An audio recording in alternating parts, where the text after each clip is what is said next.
Muy buenos días a todos los televidentes de su canal católico Utzig Ahal. Continuamos en este programa haciendo teología, aprendiendo a hacer teología, a no tener miedo de pensar y razonar lo que Dios nos habla. Es Él el que nos ha hablado primero. Él es el que nos ha amado primero.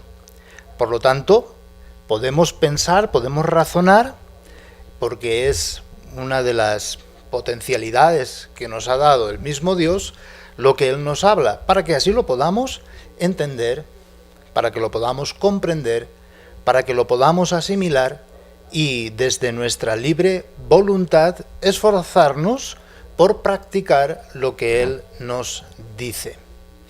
Eso es la teología. Otra definición tenemos en el día de hoy. La teología es meditar lo escuchado de parte de Dios. Sin nada escuchado, pues haríamos filosofía, ¿bien? Y si no sabemos que lo escuchado está cargado, esa palabra escuchada está cargada de amor, de experiencia de amor, entonces haríamos una mera reflexión. Entonces Dios se manifiesta por su palabra y es una palabra cargada de amor eterno. Son palabras de vida eterna. Además que son palabras de amor. Esta es nuestra experiencia, ¿sí? Que no es tanto las razones de la inteligencia, sino las razones del corazón. No dejan de ser razones, no dejan de ser motivos y porqués, pero son más bien razones de corazón. ¿Por qué?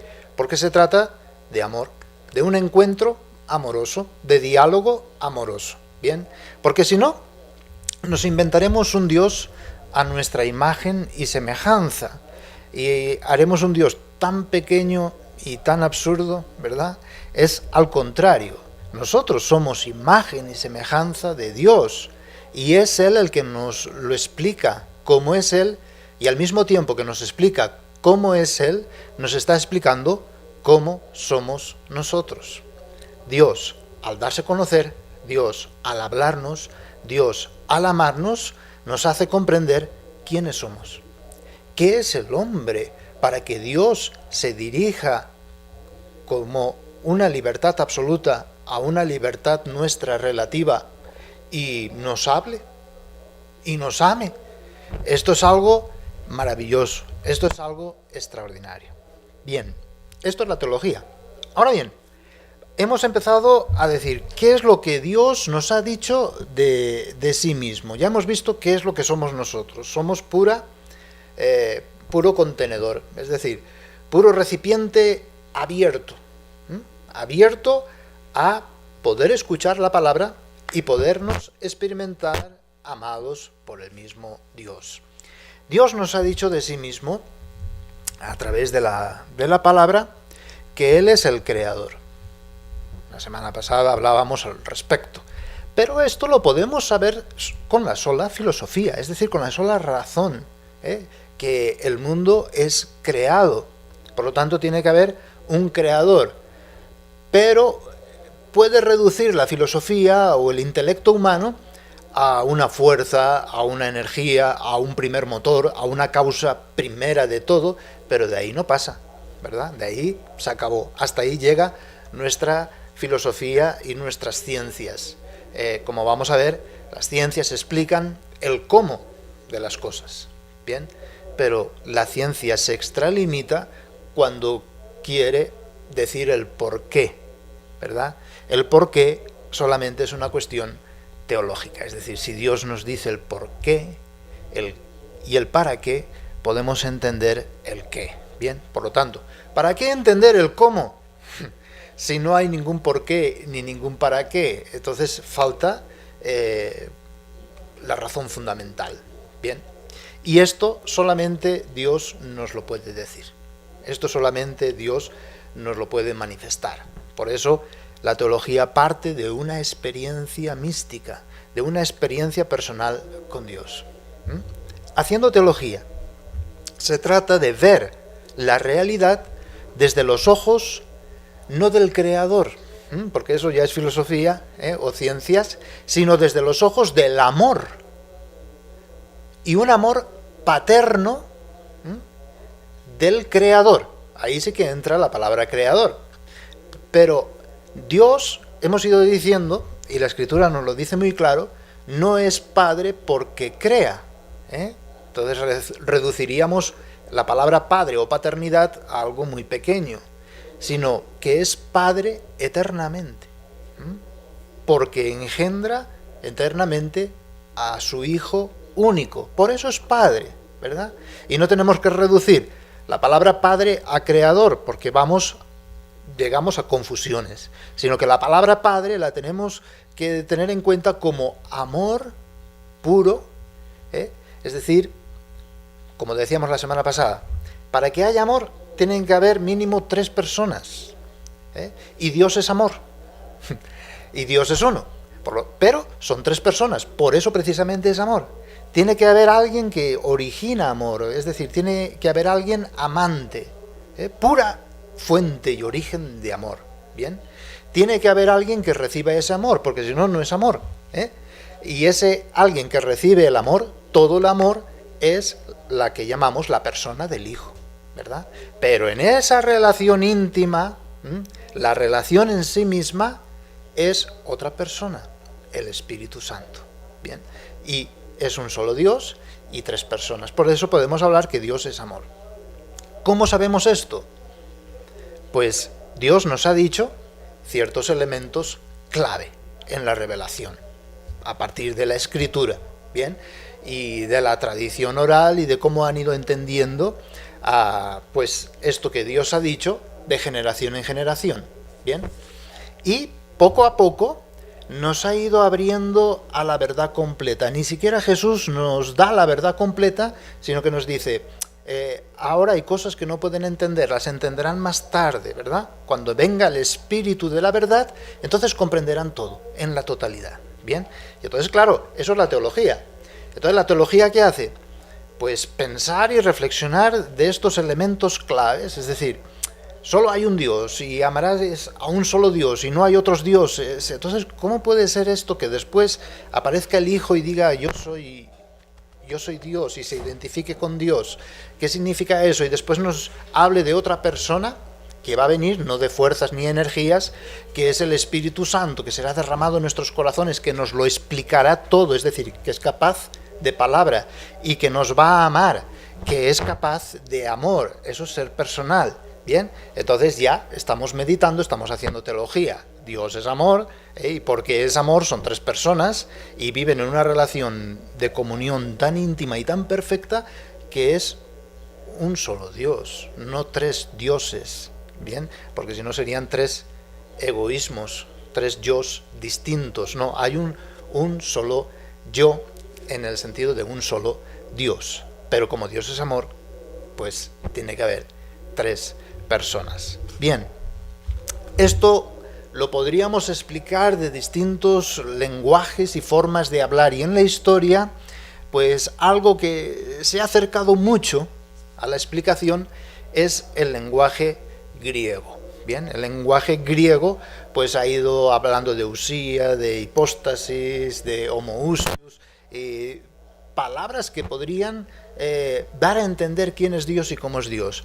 Cuando queremos explicar a Dios de una forma muy simple, podemos caer en herejías y empezar a decir cosas extrañas. Sí, Jesús era verdadero Dios, sí, pero no era hombre. Tomó su ser hombre como se pone uno un sombrero, pero después ya en su muerte lo tiró y ya no sirve, ahora ya es Dios y puro espíritu. No, ya sería una herejía. Es decir, todo lo que va en contra de que Dios es amor es herejía. Porque, no, herejía, ay, qué miedo, entonces no puedo decir nada de Dios. No, simplemente es defender que Dios es amor y Dios ama. Es que no es otra cosa, ¿verdad? Pero cuando uno quiere defender sus intereses, cuando uno quiere defender su egoísmo, entonces empieza a manejar y manipular a Dios. Y eso ya es herejía, es decir, está fuera de la verdad, de lo que Dios es en sí mismo. Y esto es lo que se ha querido defender desde siempre y toda la historia de la teología. Bien, la teología era misionera en su esencia. ¿Cómo expresar que Dios es amor a la gente y a las personas? ¿Verdad? Entonces es fruto de querer evangelizar, es fruto de querer hacer entender y comprender.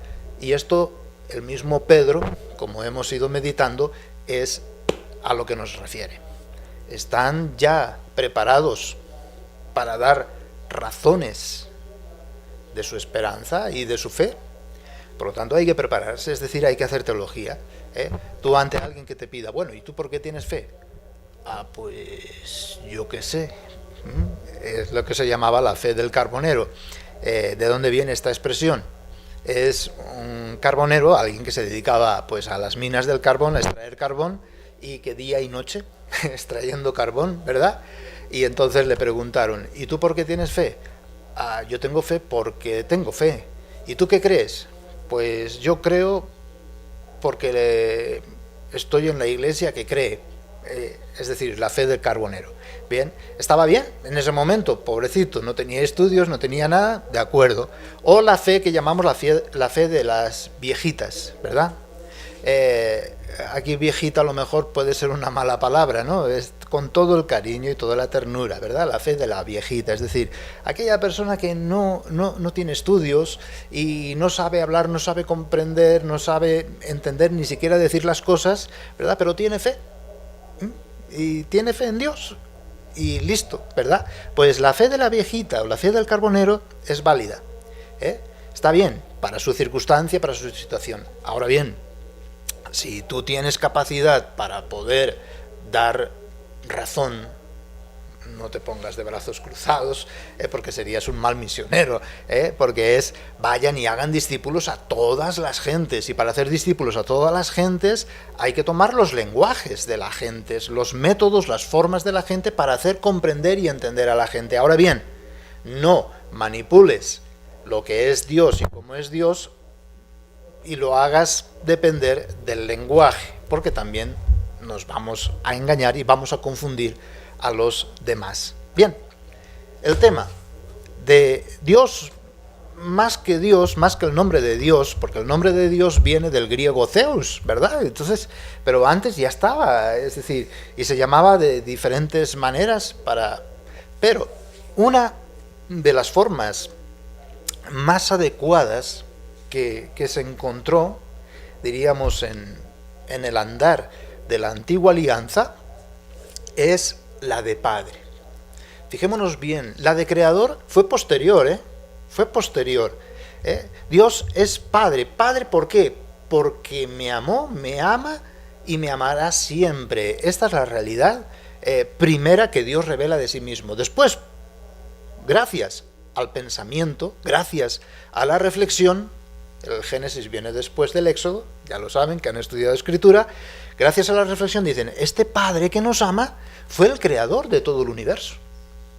Pero fue una reflexión posterior. Pero la primera experiencia es la de un Dios Padre. Siempre tengo que usar la palabra Dios porque si no, no lo vamos a entender. Es un Padre amoroso. Pero ese Padre amoroso no lo vamos a entender hasta el Nuevo Testamento, que es Padre no porque crea, sino que es Padre porque tiene un Hijo único y quiere que nosotros participemos de esa paternidad. Bien, si no, caeríamos en una religión naturalista. Dios es Padre porque crea, por lo tanto la creación lo es todo y yo soy criatura y Él es el creador. Él es el dueño, amo y señor de todo lo creado, ¿verdad? Y yo soy simplemente una criatura entre las criaturas, especial, ¿de acuerdo? Pero solamente vivo para este mundo, porque Dios me ha creado para este mundo y para las cosas de este mundo. Ese concepto de creador nos limita a vivir en este mundo y en las cosas de este mundo. En cambio, el concepto papá, el concepto amor, nos pone por encima de la creación, ¿verdad? El dominio de lo creado. Y entonces eso nos hace ver la realidad de otra forma. Y eso a lo que vamos. Ver la realidad desde los ojos del amor paterno de Dios Padre. Entonces la entenderemos. Juzgar la realidad que ignora, en cierto modo, su procedencia de este amor infinito, eterno de Dios. Y actuar para manifestar los sentimientos de Dios Padre, amor hacia cada uno de nosotros. Y haciendo entender cuál es el proyecto y cuál es el plan divino. Y así nuestra vida adquirirá sentido. ¿Verdad que estos son los interrogantes que nos planteamos de una forma u otra? Bien, y siempre queremos ir más allá, pues de eso se trata la teología y la evangelización. Seguimos entonces pensando, no desde conceptos que uno tiene prejuicios, sino desde la revelación, desde los datos revelados. Vamos a ver, desde la vida de Hijo de Dios. ¿Y quién es el Hijo de Dios? ¿Qué es ser Hijo de Dios? ¿Cómo se es Hijo de Dios? No lo sabríamos, intuiríamos a lo mejor, pero no lo entenderíamos sin que el Hijo único de Dios nos lo hubiera manifestado. Y Él se hizo carne, se hizo semejante a los hombres en todo. Y nacido de mujer, vivió pues creciendo, desarrollándose, madurando y creció como cualquier hombre puede crecer. Más aún, asumió el sufrimiento de los hombres, los sentimientos humanos, el amor humano lo asumió, hasta la muerte, y una muerte de cruz. Y al tercer día resucitó. Con todo lo demás, esto es la revelación. ¿Bien? Y entonces, por eso nosotros sabemos, o podemos empezar a pensar, ¿qué soy yo?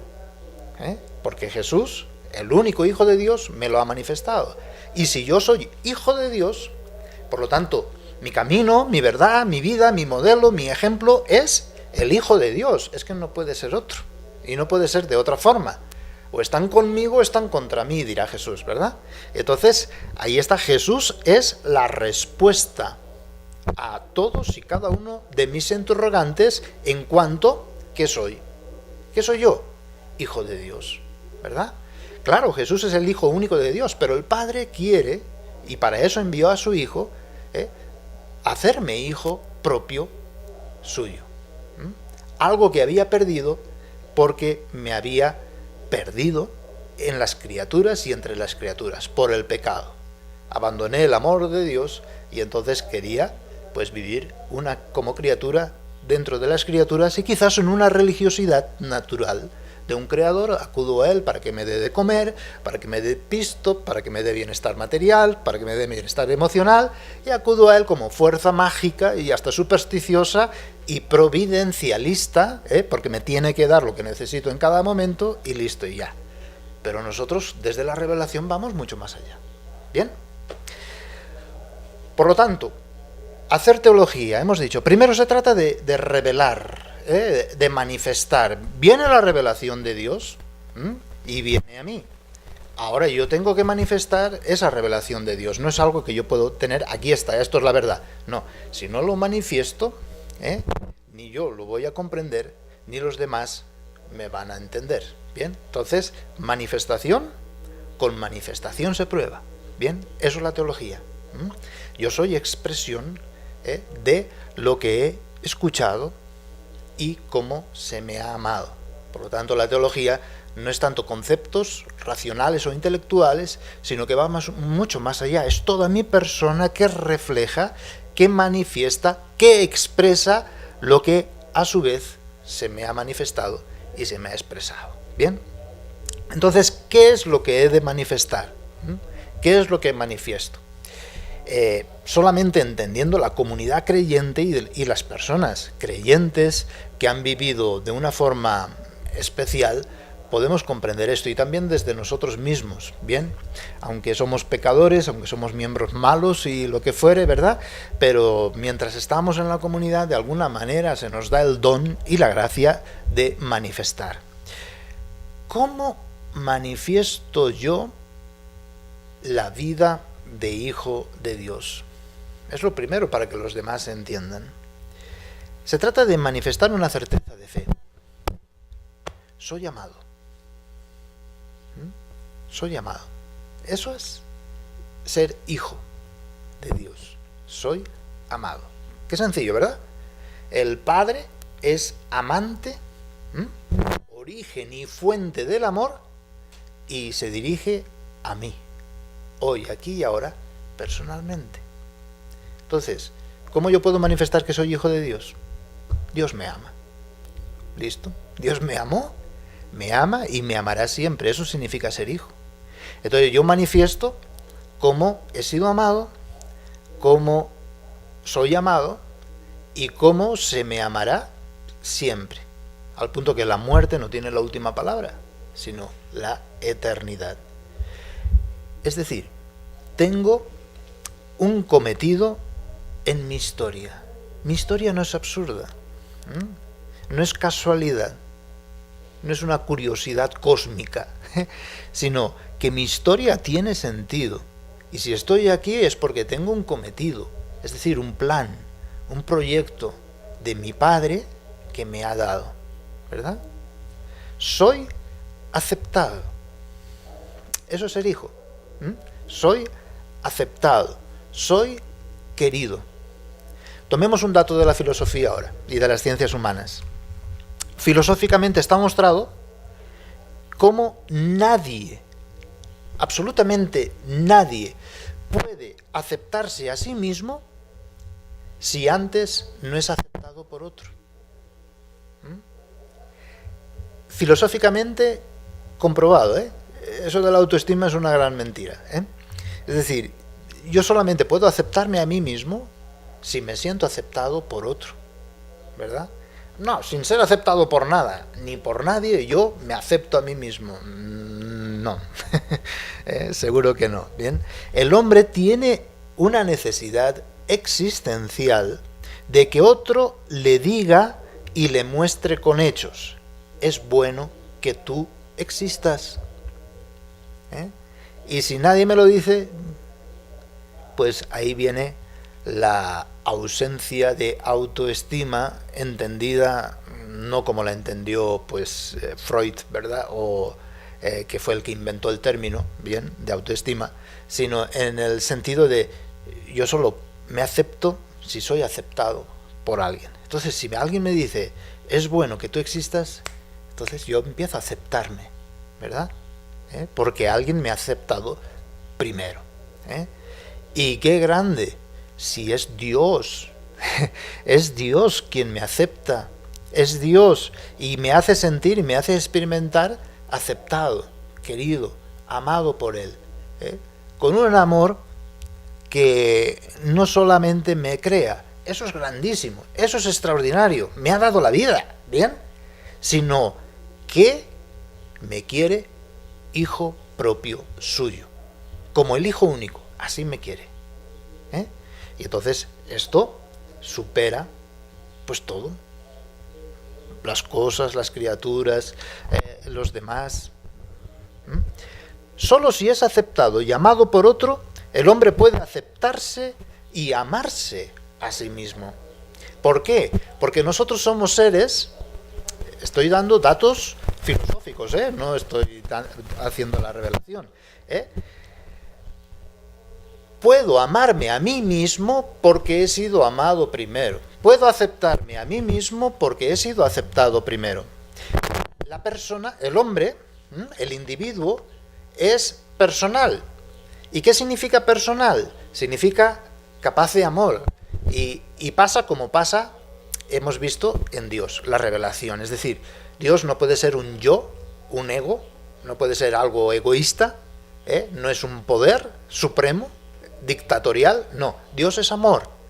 Entonces, diríamos que para ser amor necesita 3 personas, ¿bien? Y Dios son 3 personas.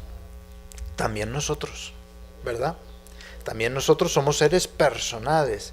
O sea, yo, con mi propio egoísmo, no soy nada. Necesito ser aprobado, ser aceptado, ser amado. Y entonces yo empezaré a amarme a mí mismo. ¿Cómo? aceptando al otro y amando al otro. Es decir, uno, amarse a sí mismo está bien si se considera persona, pero uno amarse a sí mismo sin considerarse persona, sino individuo, entonces se crea, se hace de sí mismo, hace de suyo un dios, y el individuo no es un dios, y ahí se puede perder. Bien, quien no se siente amado no puede amarse a sí mismo. Esa es la frase esencial.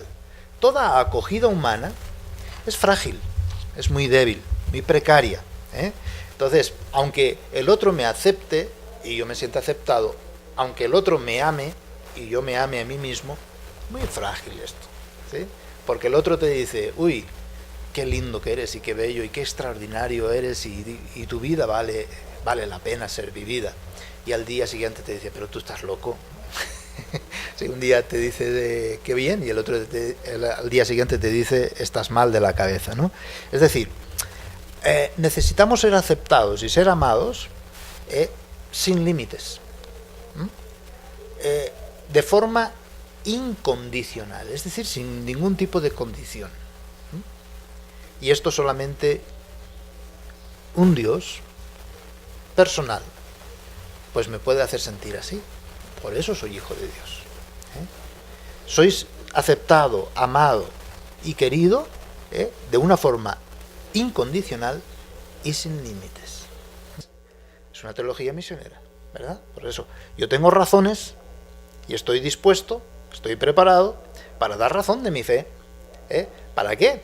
Para provocar la fe, no en el sentido de imponer la fe, porque tú a tu hijo pues no le puedes obligar a amar. No, es que yo le obligo a amar. Tu hijo no amará. Es decir, el amor tiene que ser libre y voluntario, si no es cumplimiento de normas y de leyes, pero no es amor, ¿verdad? Pues lo mismo pasa con Dios. Es decir, provocar no en el sentido de imponer, sino de proponer. El otro quiere, listo. No quiere, pues no se puede hacer nada. Esperemos. Manifestar sobre todo con la alegría. La alegría es la prueba fundamental. Una persona alegre contagia. ¿Y de dónde viene? Le viene a este hombre la alegría? ¿De dónde viene a esta comunidad, a este grupo, su alegría? Y entonces das razón, de aquí. Bien, yo quiero tener la alegría que tú tienes, yo quiero tener la alegría de ese grupo, de esa comunidad. Es la alegría completa que hay en mi interior.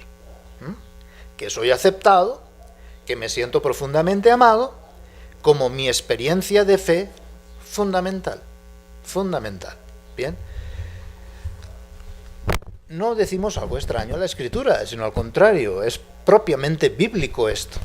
Cuando dice, mi fe, en esta vida, en la existencia de este mundo, la tengo en el Hijo de Dios, que me amó y se entregó a sí mismo por mí. Es una experiencia fundamental y es una experiencia de amor. Fe y amor son inseparables. Bien, esto es bien importante. No, otra forma de manifestarlo, diciendo y expresándolo, no me siento determinado por los bienes materiales. Es decir, tengo mucho, tengo poco, ni me pone ni me quita. Ni por el bienestar emocional, ni siquiera eso. Hay muchos ejemplos en la Iglesia, cuando demos un poquito de psicología hablaremos de esto, ¿verdad? Santos que han estado mal de la cabeza, pero han sido santos. Es decir, emocionalmente están rotos, pero han vivido desde su poquita capacidad que tenían de una forma heroica y han sido declarados santos por la misma Iglesia, ¿verdad? Entonces, no es el bienestar emocional ni el bienestar material que me determina, soy hijo de Dios. Ahí viene la clave. Claro, si soy solo hijo de Dios, metafóricamente, porque he sido creado por Dios, entonces sí que no tiene sentido. Si he sido creado por Dios y estoy entre criaturas, seré feliz en la medida que tenga más bienestar material, más bienestar emocional. Si he sido creado por un creador, su obligación es darme bienes. ¿Listo? Y hay mucha gente que reduce su fe a una religión naturalista, pero no es fe cristiana. Poco a poco vamos a entender esto.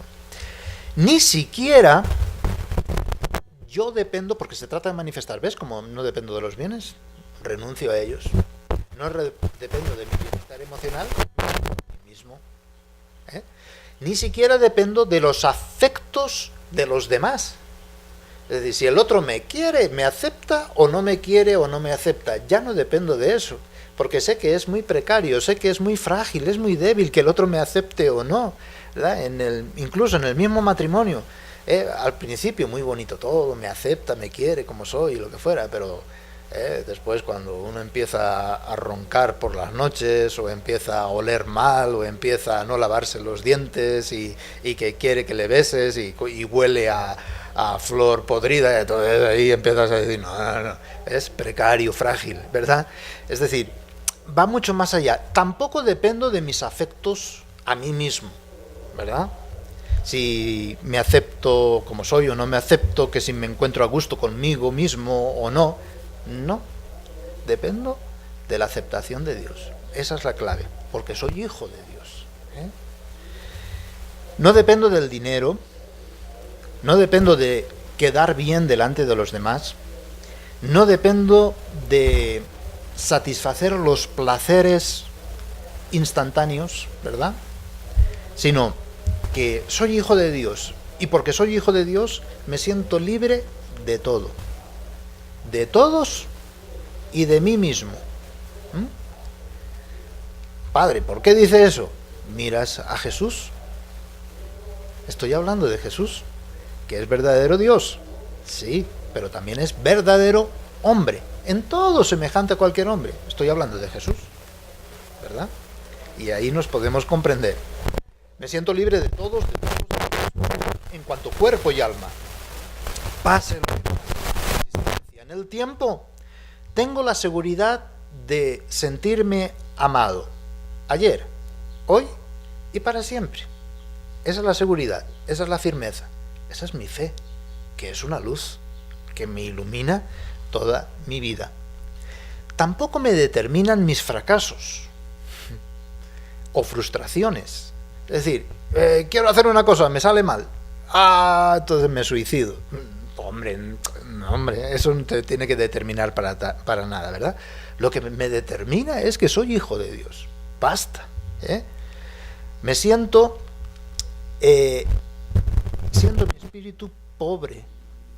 Eso es lo que tengo que manifestar. Espíritu de pobre. Eso es la pobreza de espíritu. Eso es la pobreza espiritual, ¿bien? No depender de nada, de nadie, ni de mí mismo. Es lo que se llamaba en hebreo Anawim, que así se le llama a la Virgen María, al resto, a los que permanecen fieles a Yahvé, a ese Dios amoroso y paternal y misericordioso. Lo esperan todo, solo de Dios.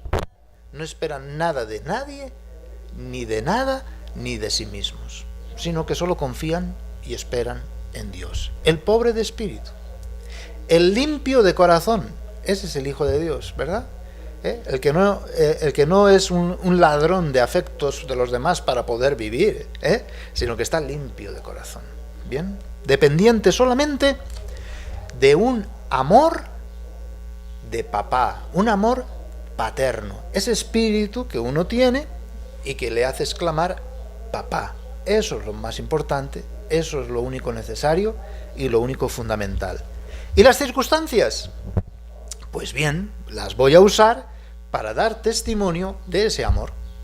Que si la política, la economía, el trabajo, la cultura, todas estas cuestiones son circunstancias, son realidades temporales que las puedo usar, y los laicos están obligados a meterse en esas realidades temporales y ahí manifestar el amor paterno de Dios. Pero para eso he de decir Padre, he de aprender a dialogar no con un creador providencialista, ¿verdad?, sino con un Padre amoroso. ¿Cómo? Como Jesús, ¿verdad? No tenía un Dios creador providencialista, sino que era un Padre amoroso, que quería que manifestara y entregara su propia vida también por amor. Esto es fundamental. Bien, hemos visto ya el ver. Ahora vamos a empezar un poquito la cuestión del juzgar. El juzgar es desde cómo es el Hijo de Dios Jesús. Es decir, cómo Jesús es Hijo de Dios. ¿Sí? Ahora míralo desde ahí. Mira mi vida, mira la vida del otro, mira la vida de los demás y de la comunidad desde este juicio, este criterio, este modelo. Por eso hablamos de juzgar. Bien. Primero, una pregunta fundamental de las personas, de la gente es ¿de dónde procede mi vida? Hablábamos en los presupuestos del tema en el anterior programa. Es decir, ¿quién no quiere conocer su origen? Claro, uno puede decir, bueno, mi origen es ser creado. No, eso es un dato filosófico que después veremos que sí, hay argumentos para eso. No, ve más allá, tu procedencia. Es decir, tú tienes una vida y un amor que no son simplemente criatura, que empieza, crece, desarrolla y muere, biológicamente hablando, sino que eres mucho más. Eres hijo de Dios. Estás llamado a llegar a ser hijo de Dios. Bien, que es mucho más que ser una simple criatura. Esto es una respuesta que nos da la revelación. Eso es teología. Bien. Desde el conocimiento científico podemos llegar, como hemos ido viendo, a entender el cómo de las cosas. A ver, ¿y esto cómo se hace? A ver, así. ¿Y cuál es su origen? ¿Cuál es su causa? Esta otra y tal lo que fuera. Y estos son datos científicos, ¿verdad? Pues enhorabuena a la ciencia y que siga, pues se siga haciéndose ciencia. Las teorías científicas describen el mundo. No se inventan nada, sino solo descubren. No son dioses en cuanto voy a inventar, no, descubren, desde las cosas creadas, ¿verdad? Descubren y van viendo el cómo de las cosas. Eso es una investigación científica. Claro que se hacen hipótesis en el sentido de decir, bueno, pues si hubiera, por ejemplo, esta partícula, no se ve, no la sabemos, pero si hubiera esta partícula, entonces tiene sentido el que las cosas funcionen así. Y después se corrobora científicamente. Pues todos se acuerdan del bosón de este hombre, ¿cómo se llama? El bosón de Higgs, ¿verdad? Es decir, debe de existir una partícula que haga que no sea todo un caos, sino que haya materia, que haya forma. Y esa partícula, pues nos imaginamos que existe, ¿verdad? Y entonces se la inventan. No, hasta que no la descubren, no es un dato científico. Ahora la han descubierto, por lo tanto es un dato científico. ¿Por qué la luna la vemos redonda? ¿Por qué hay formas? ¿Por qué nuestro cuerpo tiene una determinada forma? Es justamente por el bosón de Higgs, ¿verdad? Que es lo que hace que se unan pues las distintas moléculas o demás. Bien, pero esto es ciencia, ¿verdad? Como dato científico. Y es para decir qué es la ciencia, porque a veces uno dice, no, la ciencia explica el porqué de todas las cosas. No, eso ya no es ciencia. La ciencia es el cómo de las cosas. Si quieren, otro día podríamos hablar de la teoría de la evolución, ¿verdad? A mí me parece bastante aceptable para explicar el cómo de las cosas. Bien. Hipótesis es que el eslabón perdido, y ya no es un eslabón, son miles de millones de eslabones. ¿Y ahora qué pasó, verdad? Bueno, pues ya irán descubriendo, que no inventando, pues esos eslabones, ¿verdad? Pero a mí me parece aceptable, dos formas de hablar distintas. Bien. Desde el conocimiento científico. Ahora, desde el conocimiento filosófico, muy válido y también legítimo, complementa a la ciencia cuando explica las causas de las cosas, ¿verdad? Eso ya sería la filosofía, el motivo y las causas, que en cierto sentido podríamos hablar de un porqué, pero ese porqué también queda limitado, ¿verdad? Porque está limitado a nuestras ideas o razonamientos, ¿bien? Siempre desde su propio campo de acción también, porque si la filosofía busca explicar el cómo, ya no es filosofía, es ciencia, ¿verdad? Siempre desde su campo de acción. Podemos llegar con la razón filosófica a que existe un Dios personal, pero de ahí ya no más, aunque muy lejos de lo que significa el Dios de Jesucristo, el Dios que estamos hablando nosotros en teología. Y ahora sí, el conocimiento teológico. Desde este conocimiento teológico, ¿verdad?, se pueden encontrar argumentos convergentes, ¿verdad? O sea, un argumento que llega a un punto, otro argumento que llega al mismo punto, argumentos convergentes y convincentes que llevan a verdaderas certezas, desde la creación del mundo, desde el mundo material y desde la misma persona humana. ¿Bien? Son lo que se han venido llamando las pruebas, ¿verdad? Mal llamadas pruebas de Dios, porque ya no es el Dios de Jesucristo. Estas pruebas disponen a la fe. Sí, pueden ser válidas porque te pueden disponer, te pueden preparar a la fe. Y hacen que la fe no es absurda, es decir, no se opone a la razón, sino que la fe impulsa a la razón a razonar más. Es decir, piensa. No, ya está, ya he llegado al término de mi pensamiento. No, piensa más, ¿verdad? Ve más allá. Lo que se ha venido a llamar pruebas de la existencia de Dios, ¿verdad? Pero de ninguna manera la prueba de la existencia de Dios provoca fe cristiana. Eso es falso. Ya puedes tú discutir con una persona y con argumentos convergentes y convincentes, que a lo mejor te dirá, bueno, pues sí, hay un Dios creador y es un Dios personal. Punto. Pero de ahí a tener fe cristiana es otra cosa. ¿Por qué? Porque la teología tú tienes que recibir, es decir, tienes que escuchar, tienes que sentirte y experimentarte amado, y entonces viene el sentido y la razón de todo.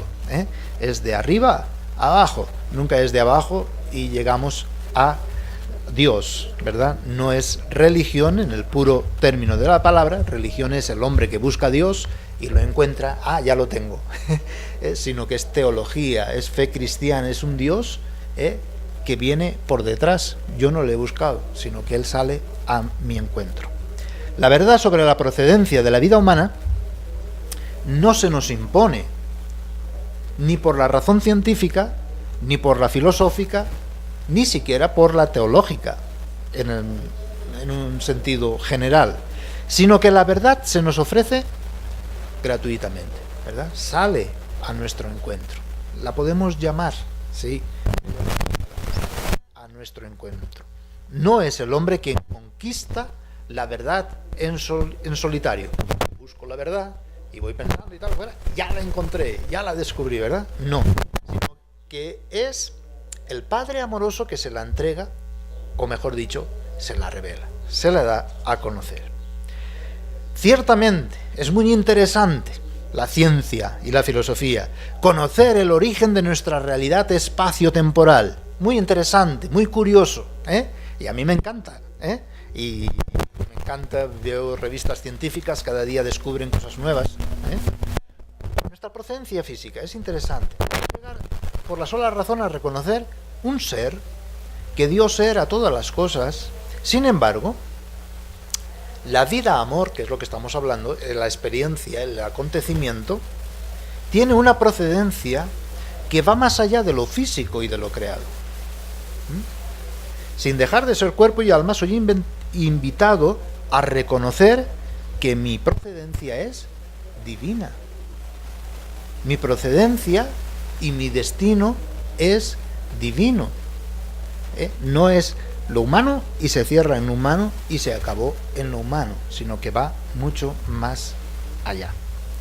Bien, pues en el día de hoy hasta aquí, ¿verdad? Ya hay mucho material y muchas preguntas e interrogantes que se pueden hacer. Entonces poco a poco vamos a ir, yo les quiero enamorar de la teología en el sentido bueno, enamorar del poder conocer a quien me ama. Y para poderle conocer he de usar pues todo mi ser, ¿verdad? Hay que pensar y hay que reflexionar. Muchísimas gracias entonces por su atención y nos seguimos viendo en Utzig Ajao.